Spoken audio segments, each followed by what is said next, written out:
একজন মা যিনি নিজে না খেয়ে সন্তানকে খাইয়েছেন, গরমে পুড়ে শীতে কেঁপে কেঁপে ছেলেকে স্কুলে পাঠিয়েছেন, অপেক্ষা করেছেন সন্তানের সাফল্যের আশায়। তার স্বপ্ন ছিল একদিন ছেলে মানুষের মতো মানুষ হবে, সমাজে সম্মান পাবে, আর শেষ জীবনে সেই ছেলের ছায়া থেকে একটু শান্তি, একটু স্নেহ আর একটু নিরাপত্তা নিয়ে বাঁচবেন। সেই মার স্বপ্ন যখন সত্যি হলো, ছেলে পলাশ সাহা হয়ে উঠলেন একজন সম্মানিত এএসপি, তখন মা ভাবলেন এখন তো শান্তিতে থাকবো।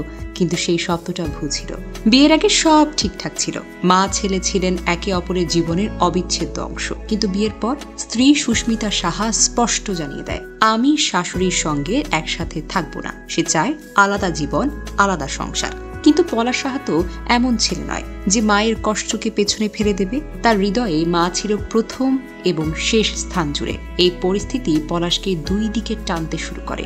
একদিকে ছিল মা, যিনি তার জীবনের সবকিছু দিয়েছেন, অন্যদিকে ছিলেন স্ত্রী, যাকে তিনি খুব ভালোবাসতেন। পলাশের মনে একটা প্রশ্ন বারবার উঠে আসতো, আমার মা আমার জন্য এত কিছু করেছেন, আর আমার স্ত্রী বলছেন তিনি মায়ের সঙ্গে থাকবেন না। এটা কি ঠিক নাকি? সুস্মিতার একের পর এক অভিযোগ, শর্ত আর মানসিক চাপ। তবুও পলাশ ছাড়েননি কাউকে, না মাকে না স্ত্রীকে। তিনি হয়তো ভেবেছেন সময়ের সঙ্গে সঙ্গে তো সব ঠিক হয়ে যাবে, পলাশ তার স্ত্রীকে ডিভোর্স দেওয়ার কথা ভাবতে পারবেন, কিন্তু তিনি তা করেননি।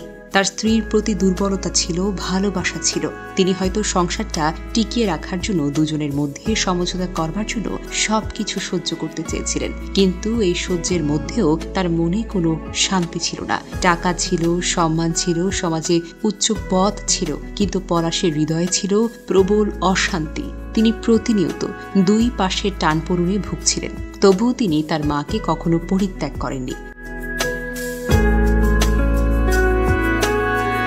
তার প্রতি তার দায়িত্ব পালন করে গেছেন। পলাশ সাহার জীবনের সবচাইতে বড় ধাক্কা আসে যখন তার স্ত্রী তার মায়ের গায়ে হাত তোলেন। এটি ছিল পলাশের জন্য অসহনীয় কষ্ট। যে মা তাকে হাজারো কষ্ট সহ্য করে বড় করেছেন, তার স্বপ্ন পূরণের জন্য জীবনটাকে উৎসর্গ করেছেন, সেই মা যখন তার স্ত্রীর হাতে অপমানিত হলেন, তখন পলাশের পৃথিবী যেন ভেঙে যায়। তিনি ভাবলেন, আমার মাকে আমি কি মুখ দেখাবো? যে মা আমার জন্য সবকিছু করেছেন, তাকে আমি কিভাবে এই অপমান মুখে ফেললাম? এই কষ্ট পলাশের জন্য এতটাই গভীর ছিল, তিনি আর পৃথিবীতেই থাকতে পারলেন না। তিনি জীবনের শেষ সিদ্ধান্ত নিলেন, নিজের লাইসেন্স করা দিয়ে এই পৃথিবী থেকে বিদায় জানালেন। তার এই সিদ্ধান্ত ছিল বেদনার, কিন্তু এটি তার মায়ের প্রতি অগাধ ভালোবাসার প্রমাণ। তিনি তার মায়ের অপমান সহ্য করতে পারেননি, তার মায়ের দুঃখ তার জন্য অসহনীয় ছিল। এই ঘটনার মাধ্যমে আমাদের সমাজে নতুন করে কিছু প্রশ্ন উঠে আসে। কেন এখনো অনেক মেয়ে বিয়ের পর স্বামীর মা বাবাকে শত্রু মনে করে? কেন আলাদা থাকা এখন আধুনিকতার মানদণ্ড হয়ে দাঁড়িয়েছে? আর একজন সন্তান কেন প্রতিদিন এমন যন্ত্রণায় আটকে থাকে, মা নাকি স্ত্রী?